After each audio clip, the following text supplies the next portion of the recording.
இந்த நாளில் வாசிக்க போகிற, தியானிக்க போகிற இந்த வார்த்தை உங்கள் உள்ளத்தில் ஒரு வெளிப்பாடை கொண்டு வருமாகில் உங்களுக்கு கிடைக்கிற அதிகாரத்தை கொண்டு வியாதிகளை மிக இலகுவாக விரட்டலாம்.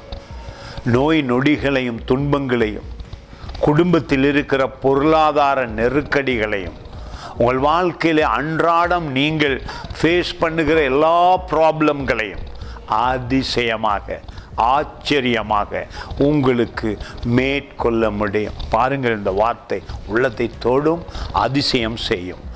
யோவான் புத்தகத்திலே முதல் அதிகாரத்திலே 12வது வசனம் மிக அருமையாய் சொல்லுகிறது.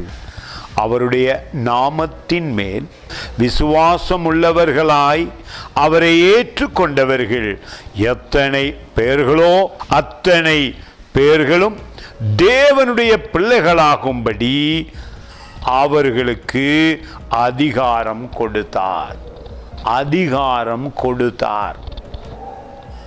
அந்த அதிகாரம் உங்களுக்கு கொடுக்கப்பட்டிருக்கிறது பரலோக தேவன் இயேசு கிறிஸ்துவினாலே. இயேசு கிறிஸ்து பூமிக்கு வந்து சிலுவையிலே வெற்றி எடுத்து அந்த வெற்றியின் அதிகாரத்தை சாத்தானை மேற்கொள்ள, நோய்களை மேற்கொள்ள, பிரச்சனைகளை மேற்கொள்ள உங்களுக்குள்ளே ஒரு அதிகாரம் கொடுக்கப்படுகிறது. அந்த அதிகாரத்தை நீங்கள் பயன்படுத்தி எல்லா உபத்திரவங்கள், பாடுகளில் இலகுவாக இயேசு கிறிஸ்துவின் நாமத்தினாலே உங்களுக்கு மேற்கொள்ள முடியும். அவருடைய அந்த அதிகாரம் இந்த நாளில் இயேசுவின் பிள்ளையாய் மாறின உங்களுக்கு கொடுக்கப்படுகிறது.